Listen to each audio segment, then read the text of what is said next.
অখিল গগৈ যেতিয়া ভূপেন বৰাৰ গাড়ী বিজেপিৰ পৰা গাড়ী লোৱা বুলি কব বা কংগ্ৰেছক অনবৰতে গালি পাৰিব, তেনেকুৱা অৱস্থাত মিত্ৰতা কেনেকে হ'ব?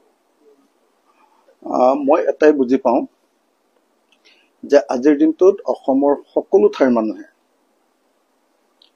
এটাই কৌতূহলেৰে ৰৈ আছে যে কংগ্ৰেছ দলৰ সভাপতি সলনি হোৱাৰ পাছত মিত্ৰতা সম্পৰ্কে কংগ্ৰেছ দলে কি বক্তব্য প্ৰদান কৰে। কংগ্ৰেছ দলৰ বক্তব্যৰ প্ৰতি মানুহ আগ্ৰহী হৈ আছে যে দিল্লীৰ পৰা আহি তেওঁলোকৰ সমূহীয়া নেতৃত্ব আটাইবিলাকে ৰাহুল গান্ধীক লগ ধৰিছিলে। গতিকে দিল্লীৰ পৰা আহি তেওঁলোকে মিত্ৰতা সম্পৰ্কে কি কথা কয় সেইটোৰ কাৰণে সকলো অসমৰ মানুহে অপেক্ষা কৰি আছে। উজনি অসমৰ মানুহে যেনেকৈ অপেক্ষা কৰিছে, নামনি অসমৰ মানুহে, উত্তৰ অসমৰ মানুহে যেনেকৈ অপেক্ষা কৰিছে, মধ্য অসমৰ মানুহেও অপেক্ষা কৰি আছে। বৰাক উপত্যকা বা কাৰ্বি আংলঙৰ মানুহেও মোক অনবৰতে ফোনত যোগাযোগ কৰি আছে যে কি খবৰ আহিছে, কি খবৰ আহিছে, কি খবৰ আহিছে। আজিৰ দিনটোত অসমৰ মানুহৰ আগ্ৰহটো হল যে 2026 চনত বিজেপিক পৰাভূত কৰিব লাগে। যদি 2026 চনত আমি বিজেপিক পৰাভূত কৰিব নোৱাৰো, তেতিয়াহলে এই অগণতান্ত্ৰিক চৰকাৰখনে সদায় আমাক বাকৰুদ্ধ কৰি থাকিব, ডিঙিত চেপি থাকিব। এই অগণতান্ত্ৰিক চৰকাৰখনে আমাৰ ওপৰত বস্তুৰ দাম বঢ়াই দি আমাক চলিব নোৱাৰা কৰি দিছে। কোনো ব্যৱসায়ী আজিৰ দিনটোত সুখী নহয়, কোনো এজন চৰকাৰী কৰ্মচাৰী আজিৰ দিনটোত সুখী নহয়, কোনো খেতিয়ক সুখী নহয়, কোনো মানুহ আজি এই বিজেপি চৰকাৰৰ প্ৰতি সুখী নহয়।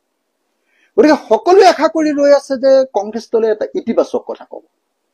আগত যি হৈ গল হল, ইতিবাচক কথা কব। ময়ো অপেক্ষা কৰি ৰৈ আছো, ৰাইজৰ দলেও অপেক্ষা কৰি ৰৈ আছে যে কংগ্ৰেছে এটা ইতিবাচক মিত্ৰতা সন্দৰ্ভত এটা ইতিবাচক কথা কব। আৰু সেইকাৰণে আমি কংগ্ৰেছ দলৰ পৰা এই সময়ত মিত্ৰতা সম্পৰ্কে এটা ইতিবাচক, আনক্ৰিটিকেল, এনেই সমালোচনা কৰি থকা বক্তব্য নহয়, আনক্ৰিটিকেল ইতিবাচক বক্তব্য এটা শুনিব খোজো। অসমৰ ৰাইজেও শুনিব খোজে।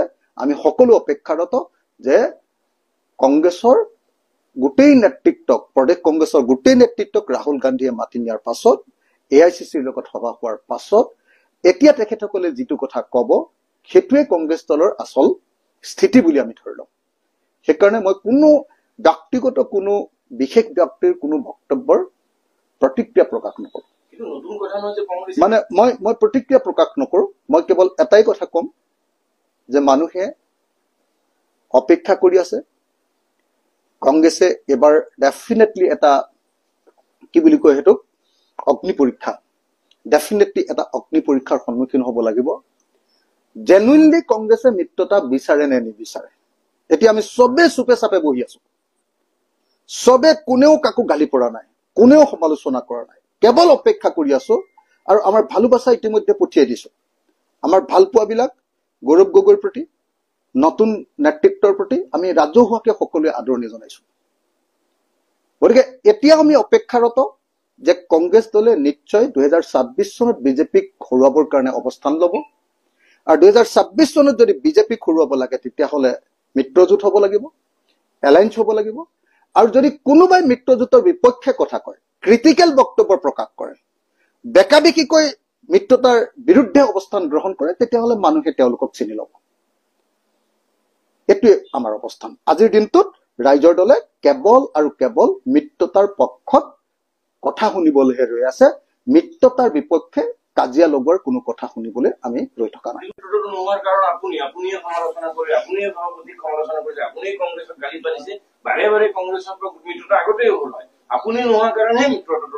মানে মই ইতিহাসটো খুচৰিব নোখোজো, কাৰণ ইতিহাসটো খুচৰিলে কাৰ গাত দুখ পৰিব আপোনালোকে সকলোৱে জানে। কোনে এলায়েন্স ভাগিছে সকলোৱে জানে। গতিকে মই ইতিহাসটো খুচৰিব নোখোজো। এতিয়া আমাক লাগে নতুন ইতিবাচক কথা। তেওঁলোকৰ নেতৃত্ব সলনি হৈছে, এটা সমূহীয়া নেতৃত্বক কাম ভাগ বতৰা কৰি দিয়া আমি দেখিবলৈ পাইছো। AICC চিৰিয়াছলি কথাটো লোৱা বুলি অনুভৱ কৰিছো।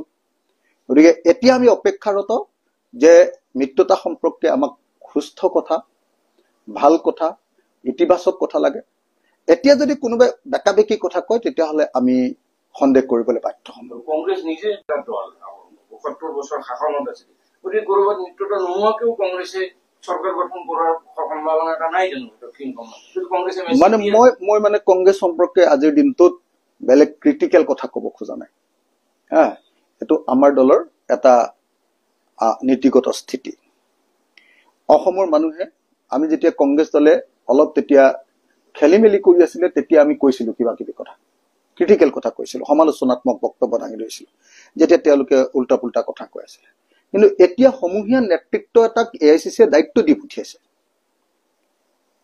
এতিয়া আমি আৰু খেলি মেলি লগোৱা কোনোবা কথা ক'ব বুলি নাভাবো মানে ডেডলাইনটো সেডলাইন সব উঠাই দিলো এতিয়া যেহেতু নতুন নেতৃত্ব আহিছে যেহেতু সমূহীয়া নেতৃত্ব দিছে সেই সমূহীয়া নেতৃত্বটোক আমিতো সময় দিব লাগিব অলপ 30 তাৰিখলৈকে যে ৰৈ আছিলো মে মাহটো ৰৈ আছিলো কিন্তু এতিয়া যেহেতু সমূহীয়া নেতৃত্ব আহিছে তেওঁলোকে ভাবি লওক কথা পাতি লওক কিন্তু তাৰ আগত সুইপিং কমেন্ট কৰি তাৰ আগত আকস্মিক আৰু অদৰকাৰী কথা কৈ মিত্ৰতাটোত যাতে ঘা নলগায় মিত্ৰতাটোত যাতে আঘাত নকৰে মিত্ৰতাটোক যাতে লোকচান নকৰে তাৰ কাৰণে মই প্ৰত্যেকজন নেতাৰ প্ৰতি আহ্বান জনাইছো আৰু কোনোবাই বেকা কথা ক'লে আমি গম পাম যে চৰকাৰৰ পক্ষত তেওঁলোকে কাম কৰিছে মই নাজানো মই শুনাও নাই আপোনাৰ মুখৰ পৰা শুনিলো যদি কৈছে তেতিয়াহ'লে ডেফিনেটলি অসমৰ মানুহে এইটো বিচাৰ কৰিব